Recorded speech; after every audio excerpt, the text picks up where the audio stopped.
नमस्कार दोस्तों, स्वागत है आपका मेरे YouTube चैनल विश्व में। 1980 में यूएसएसआर ने अपने कम्युनिस्ट शासन को बचाने के लिए जंग का आगाज़ किया। उसी दौरान अमेरिका ने पैसे देकर यूएसएसआर को अफगानिस्तान में पीछे धकेलने के लिए पाकिस्तान की सहायता से पश्तूनों को एक संगठन बनाया जिन्हें मुजाहिद कहा गया। अमेरिका ने इन्हें पैसे देकर पाल पोस के बढ़ाया और पाकिस्तान ने इन्हें सुरक्षित पनाह दी। ये मुजाहिद अफगानिस्तान में यूएसएसआर के खिलाफ एक साथ आ गए। फिर उन्होंने छापामार युद्ध की शुरुआत की।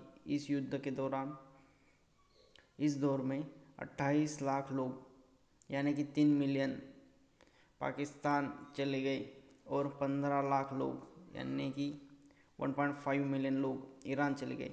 युद्ध में मुजाहिदीनों ने ग्रामीण इलाकों में खुद को मजबूत किया और उन पर नियंत्रण प्राप्त कर लिया।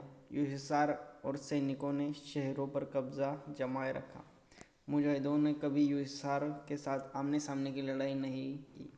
वो हमेशा छापामार युद्ध करते रहे। इसमें यूएसएसआर पूरी तरह फंस गया और मुजाहिदों के पास पाकिस्तान के माध्यम से इंग्लैंड, अमेरिका और चीन से हथियार आते रहे क्योंकि उनको यूएसएसआर को वहाँ से खदेड़ना था।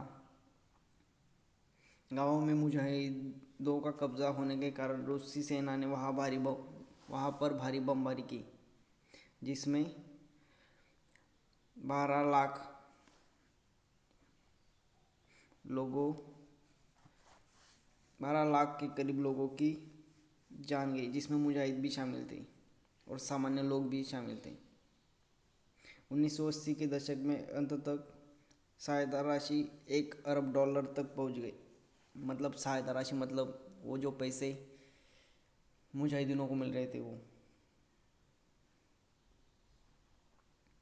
रशिया को ये लड़ाई भारी पड़ रही थी क्योंकि उनके पास बहुत सारा अमेरिका के जैसा बहुत सारा पैसा नहीं था।